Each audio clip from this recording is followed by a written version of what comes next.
Buen día, hoy es viernes 13 de octubre y el mundo pues está recibiendo las noticias del conflicto en el Medio Oriente entre el grupo terrorista Hamas y el pueblo de Israel.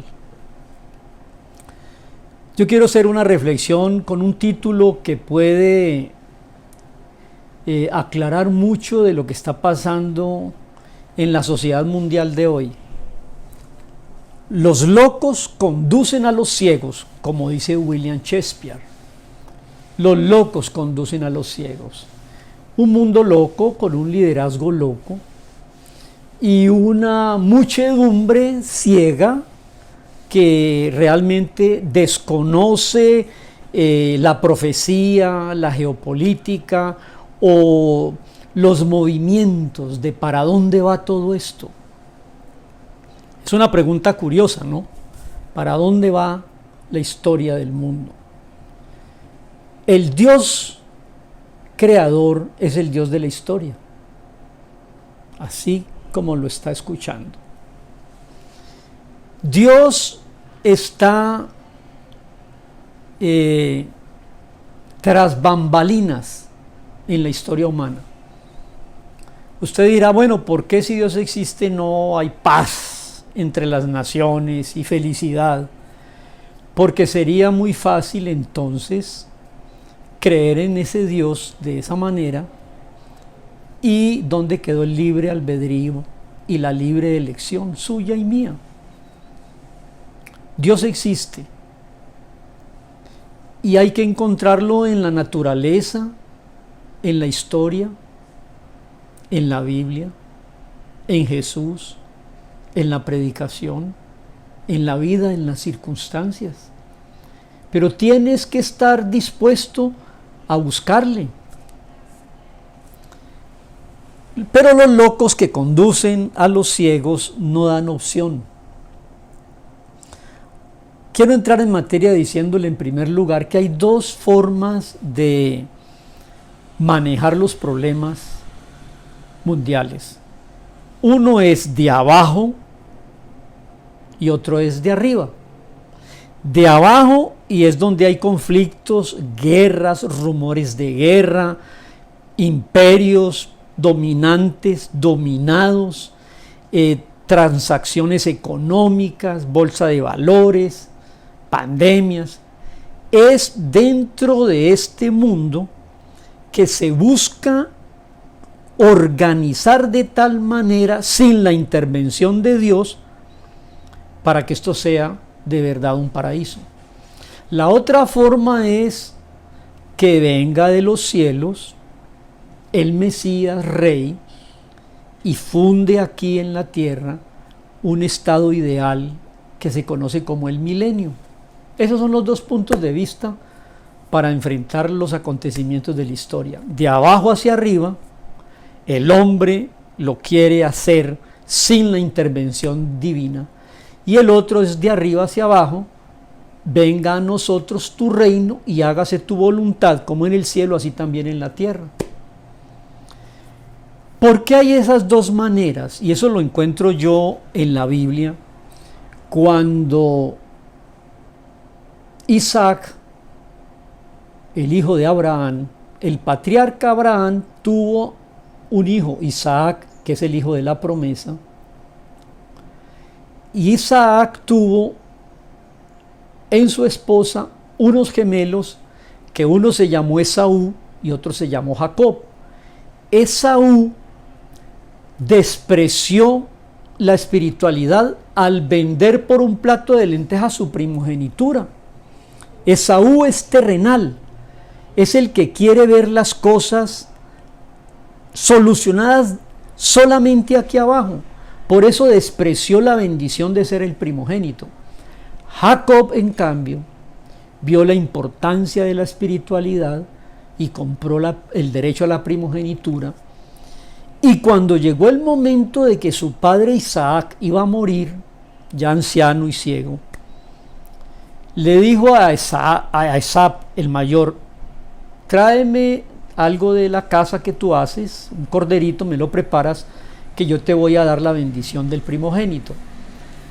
La mamá escuchó eso y le dijo al hermano de Esab, que es Jacob, que el papá iba a bendecir si él ya había negociado la primogenitura.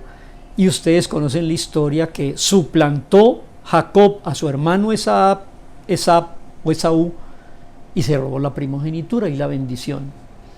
¿Cuál es la bendición? La encontramos en Génesis 27. Isaac le dio la bendición a Jacob, que se disfrazó de su hermano mayor, y le dijo: Dios te dé el rocío del cielo y la grosura de la tierra. En ti serán benditas todas las naciones, y bendeciré al que te bendiga y maldeciré al que te maldiga. Cuando hubo dado la bendición a Jacob, entró Esaú el mayor y se dio cuenta que su padre ya había bendecido a su hermano, que en forma tramposa había logrado engañarlo. Se enojó muchísimo y prometió matar a su hermano, siendo que ya habían negociado la primogenitura. Le rogó a su padre y él le dio la bendición, pero en forma contraria.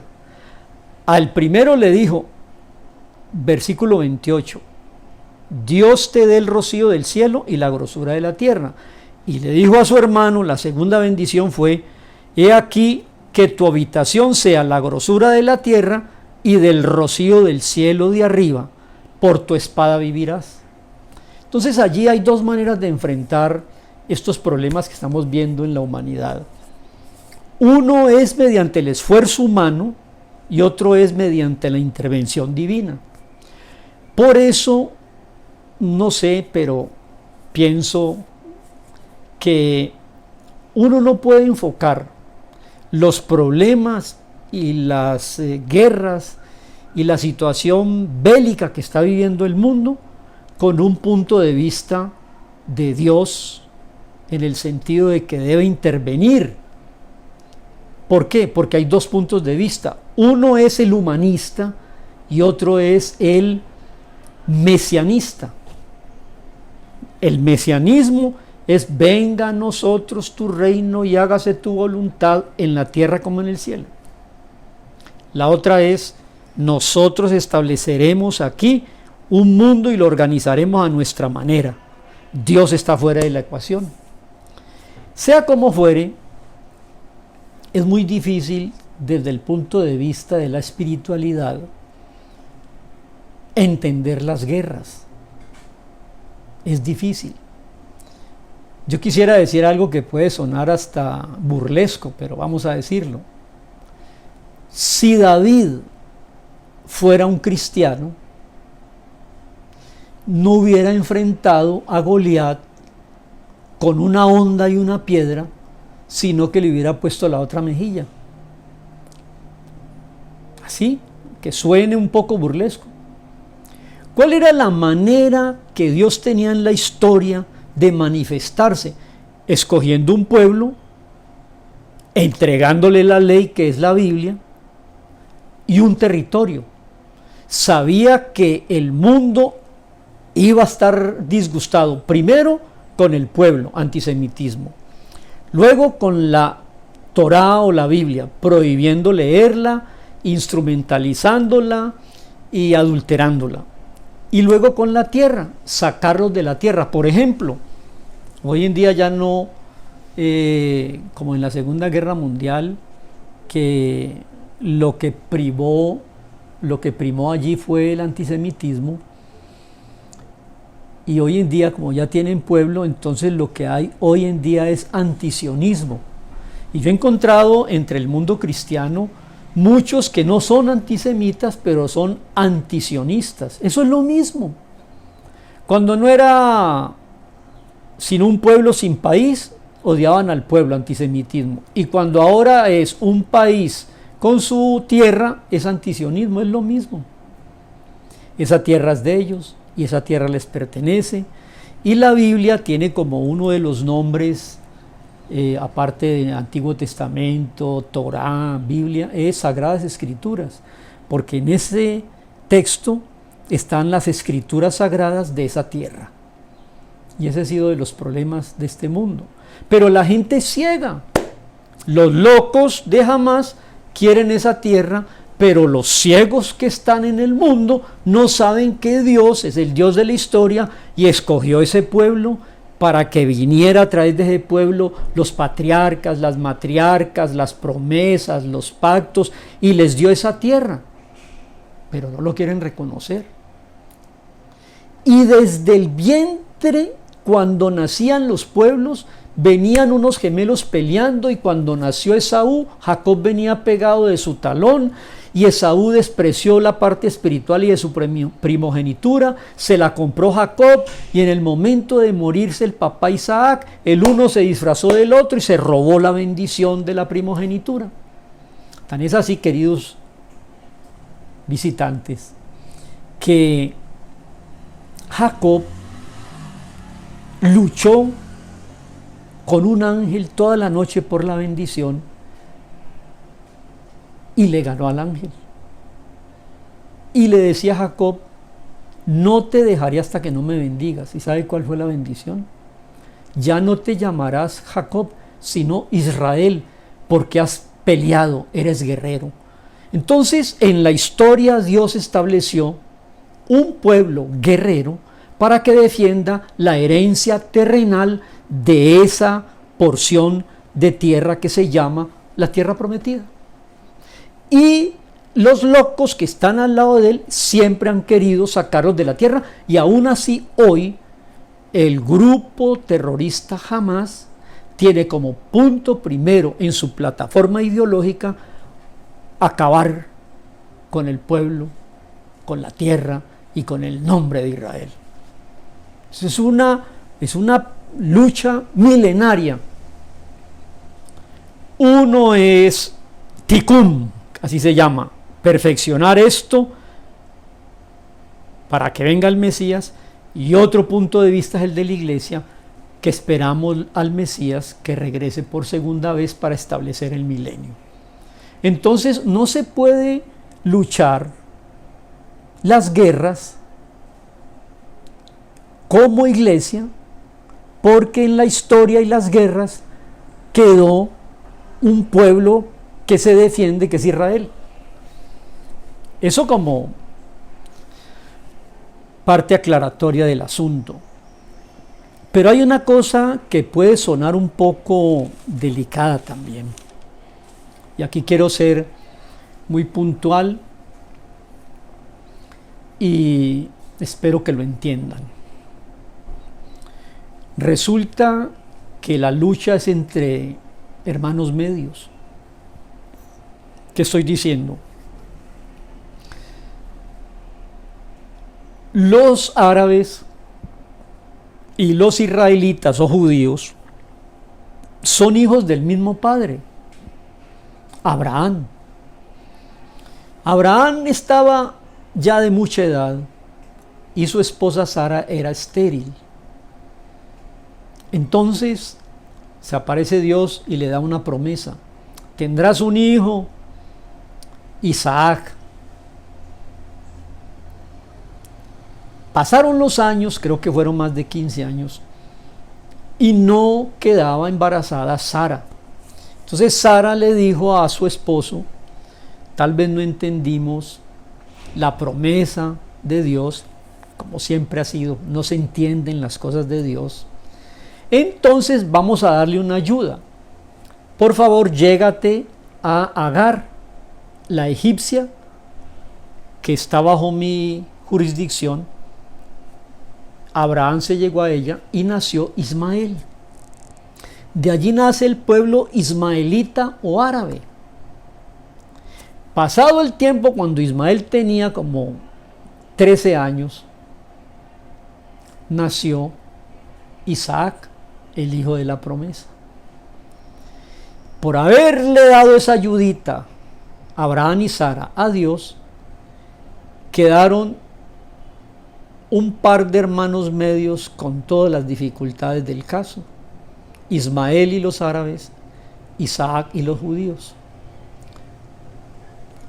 Tuvieron que separarse y Abraham tuvo que sacar a Agar y a Ismael del lado de Sara e Isaac. Y desde allí viene la rivalidad, mis queridos hermanos, amigos, visitantes, buscadores. Entonces lo que estamos viendo ahora, digámoslo de una manera más normal, es el coletazo del problema que empezó con Abraham, Sara, Ismael e Isaac. Pero para aclarar la cosa, cuando sacó Abraham a la egipcia con Ismael,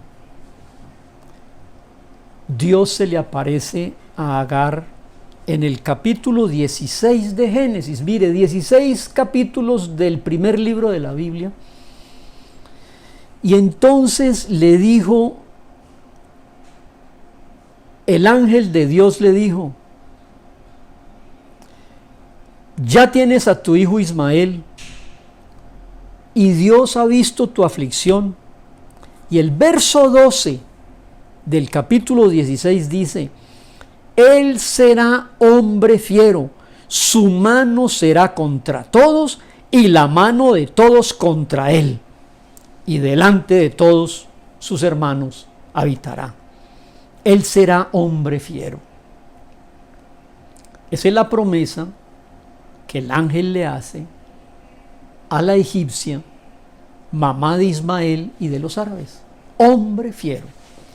Pero aquí quiero ser muy claro y contundente. En el original hebreo, el versículo 12 no dice hombre fiero, dice fiero hombre. Lo que pasa es que en la traducción en español primero va el sustantivo y luego va el adjetivo.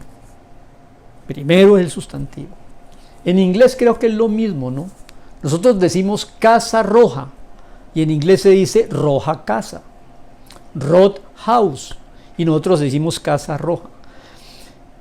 En el hebreo primero va el sustantivo y luego va el adjetivo. El adjetivo es el que califica el sustantivo.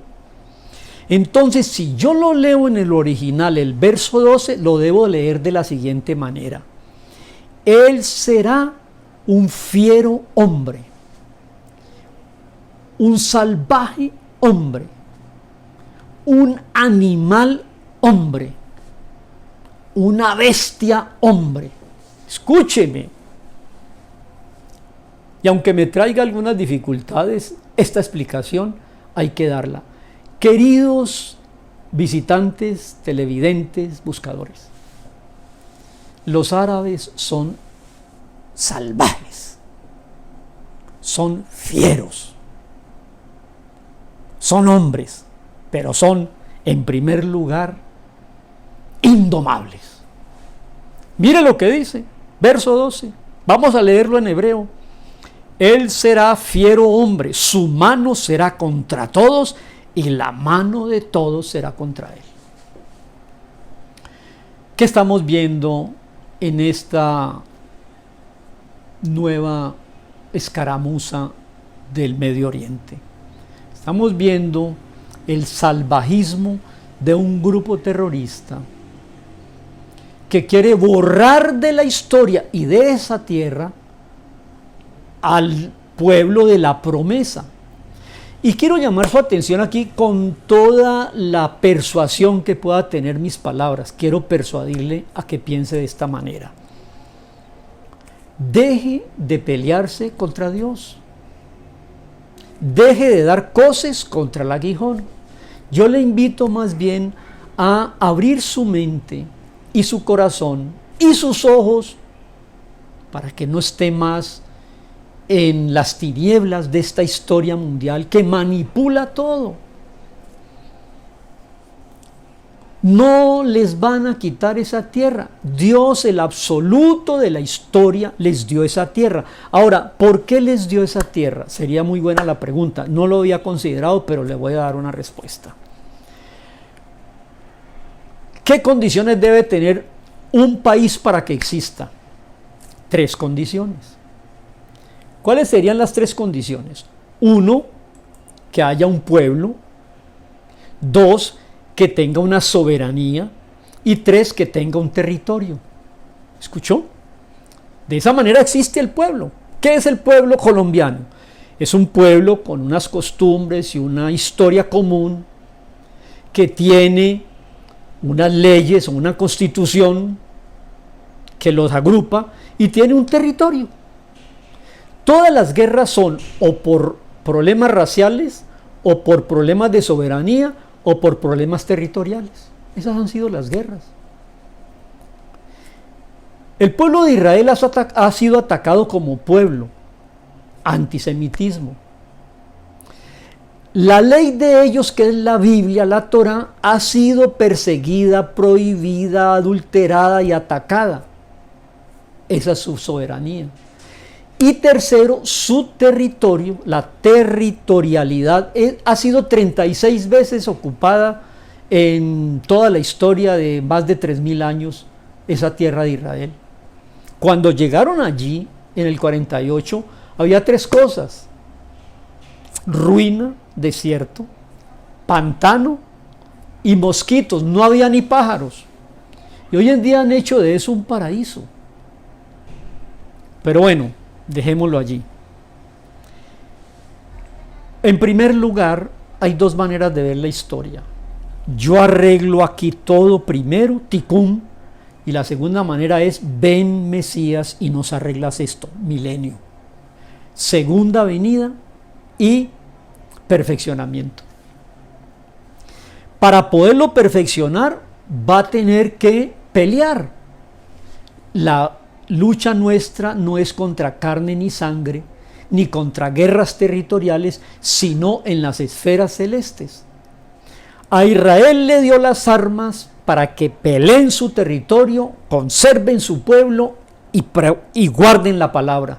A nosotros nos dio la salvación en Jesús, el Mesías en Jesús, y la oración para tener guerras en las esferas celestes. Lo nuestro es orar. Escúcheme, iglesia. Somos salvos, tenemos Mesías, no tenemos un territorio específico como lo tiene Israel. Entonces, ¿por qué nosotros queremos que ellos, a base de oración, venzan a sus enemigos? No pueden.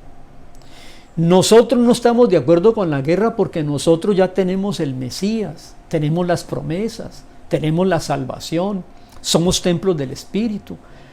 Ellos necesitan su tercer templo, nosotros no. Ellos necesitan volver a los sacrificios, nosotros tenemos el sacrificio perfecto. El problema es que con la mente cristiana no vamos a poder entender los conflictos mundiales, no los vamos a poder entender. Entonces lo que debemos hacer en este momento es solidarizarnos en oración con el pueblo de Dios, que tiene que defender esa tierra, tiene que defender su pueblo y no dejarse eliminar como lo trataron de hacer en España, en Alemania, los pogrones de Rusia, la Inquisición, Babilonia, Grecia, Roma.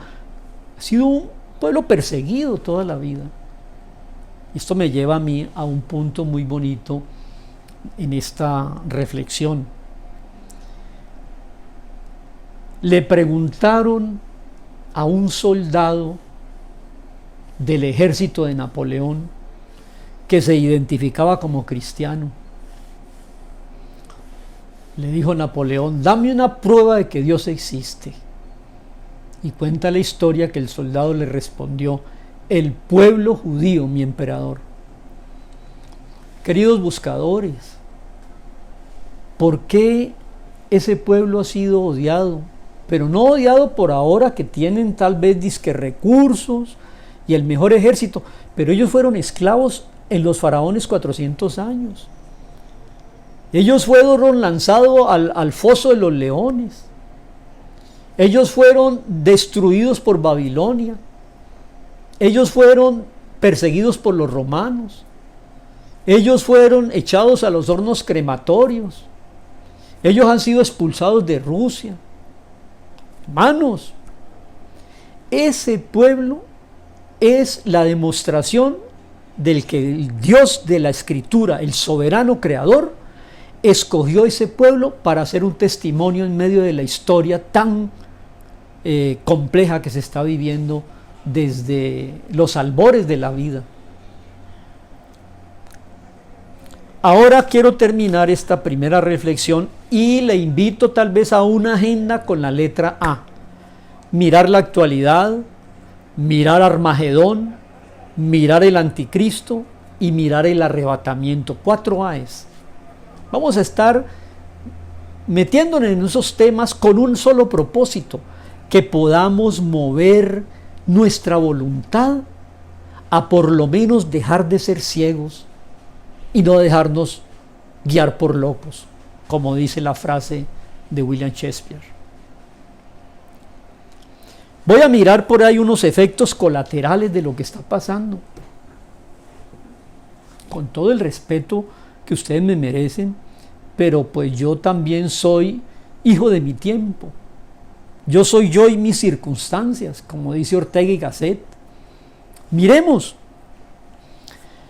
Este ataque ha hecho unos efectos colaterales interesantes. Voy a nombrar el primero. El país de Israel, en lo que va transcurrido de este año 2023, no ha podido hacer una coalición de gobierno. No ha podido. Hace más de 8 meses las calles están llenas de manifestaciones en contra de todo. Del partido del ortodoxo, del partido del ultraortodoxo, del que quieren al primer ministro y el que lo odia, de calumnias y de acusaciones y de corrupción, y no han podido gestar en mucho tiempo un gobierno. Y se han dividido como todos los países del mundo y se han polarizado como una señal de los tiempos que estamos viviendo. Por donde usted mire, el mundo está dividido, atomizado, polarizado. Y en río revuelto de tanta polarización, ganancia de pescadores. Hay alguien interesado en mover esto así, la Agenda 2030, pero eso es otro tema cuando hablemos de otros puntos de la agenda. Vino este ataque y se han unido. Un efecto positivo. ¿Sabe qué une a los pueblos? Un enemigo común. Ahora que estalla este problema del ataque alevoso de ese grupo terrorista Hamás en la frontera de Gaza, ahora hay coalición de gobierno. Ahora han caído las diferencias. El estallido social que estaba por generarse allá se aplacó. Ahora están unidos bajo la misma causa. Entonces, el primer efecto positivo de esta triste experiencia es que dejaron de polarizarse y se han unido alrededor de la causa: defender la tierra, el pueblo, la Biblia, las promesas. Que Dios los bendiga, porque así deben de permanecer, porque ustedes son un ejemplo que Dios tomó para que la historia entienda que Dios existe. No los van a sacar de allí. Es más, el nombre que recibe la Biblia es las Sagradas Escrituras. ¿Por qué? Porque estas son las Sagradas Escrituras de esa tierra. Esa les pertenece. Ese cuento de que territorios ocupados y que el desplazamiento de los palestinos, Palestina no existe como país. Pero le digo, locos dirigiendo a ciegos. Segundo efecto colateral, la unidad. Ahora hay un pueblo unido por el dolor, por la tristeza, por el ataque y por la conflictiva manera que el mundo se está alineando a uno o a otro bando. Señales del fin de la historia. Y un tercer elemento o beneficio colateral. quiero ser, porque detrás de cada uno de estos puntos hay mucho estudio, mucha observación y mucha discusión, pero aquí hay que tratar de resumirlo en el menor tiempo posible. Ya quiero acabar. Nunca ha habido, hasta hace pocos meses, nunca ha habido más habitantes israelitas en el suelo nacional de Israel que ahora. Siempre ha habido muy pocos judíos en la tierra de Israel y muchos más judíos afuera. Más o menos los judíos en el mundo serán 15 millones. Y hasta hace un año había 6 millones en Israel y 9 millones afuera. Y en los 2 últimos años la balanza se ha ido equilibrando, y hace más o menos 3 meses estaba casi 7 millones y medio y 7 millones y medio. Y decían los estudiosos de la Escritura que cuando empiece a crecer el número de judíos en la tierra de Israel, el tiempo final se ha acercado. Y eso está pasando ahora. Creo que en este momento ustedes pueden investigar también, y si alguien me ayuda con cifras, le agradecería mucho que se comunique.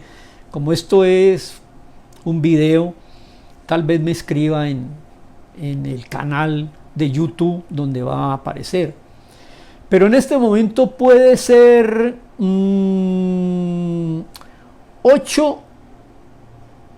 millones de judíos en Israel y 7 millones fuera. ¿Qué sigue ahora? Primero, se acabó la división. Segundo, crece la unión y ya tienen gobierno, por lo menos lo respaldan. Y tercero, deben viajar a Israel. Queridos hebreos que están fuera de Israel, por una razón muy sencilla. Si los judíos abandonan Israel, gana el enemigo. Repito, ojalá y todos oyéramos eso. ¿Cuál es el problema de los colombianos cuando aquí tenemos problemas interiores? Que la gente que tiene más o menos valores, principios y amor por la patria se va del país. Entonces se lo dejamos a los enemigos. Yo pienso, mi querido pueblo de Israel, que es el momento de regresar a su tierra y hacerle frente a eso. Es el cumplimiento profético, es el lugar que Dios les ha dado. La Escritura, las Sagradas Escrituras les pide que estén allá. Tienen un pueblo que es injertado en ese olivo cuyas raíces son ustedes, que los apoyamos y oramos. Ustedes tienen armas terrenales y promesas terrenales, nosotros tenemos armas espirituales y promesas espirituales. Eso es más o menos lo que está pasando. Y quiero mirarlo como una introducción de lo que es la agenda de la letra A. Analizar esta actualidad. Mirar qué es lo que dice la Biblia del final y Armagedón. ¿Qué dice del personaje anticristo? ¿Y qué dice de la doctrina liberadora del arrebatamiento? Yo los quiero dejar allí nomás. Y cerrar con este resumen. Hay 2 maneras de ver la historia. Sin Dios yo arreglo todo aquí abajo, o que el Mesías venga y arregle todo. Uno es lo de Israel y otro es lo de la iglesia. Uno es con armas físicas y el otro es con la oración, que es nuestra arma espiritual. Uno cuerpo a cuerpo y otro en las esferas celestes. Así son. No podemos pedirle a Israel, que sería como pedirle a David que no enfrente a Goliat, sino que le ponga la otra mejilla. No, saque de su zurrón la piedra y con esa cauchera destruya al enemigo. Eso fue lo que hizo David. Nuestras armas y nuestras milicias no son carnales, son espirituales. En segundo lugar, se está enfrentando a un fiero hombre, a gente salvaje, a animales. a bestias. Fiero hombre. Y tercero, hay bendiciones o efectos positivos colaterales. Se unieron, dejaron de llenar las calles de protestas, no hubo estallido social, están alrededor del gobierno, son más ahora allí en esa tierra que los que están afuera, y por lo menos hay unidad y muchos están queriendo viajar, porque si lo abandonan a ese pueblo, a esa tierra, le dejan todo en las manos del enemigo. Que Dios nos dé la gracia de entender al Dios de la historia, el papel de Israel y el papel de la iglesia. Ni estos reemplazamos a aquellos, ni aquellos reemplazan a estos. Hay un plan de Dios con Israel en medio de la historia para que la historia mundial se dé cuenta que Dios existe. Muéstrame una prueba de la existencia de Dios. El pueblo de Israel, mi querido emperador, no lo destruirán ni lo desalojarán de allí. Que Dios nos dé la gracia de entender estos temas y hacerlo de una manera que conmueva nuestra voluntad y decidamos que Dios los bendiga y los guarde y que nosotros en oración los respaldemos. Muchas gracias, bendiciones.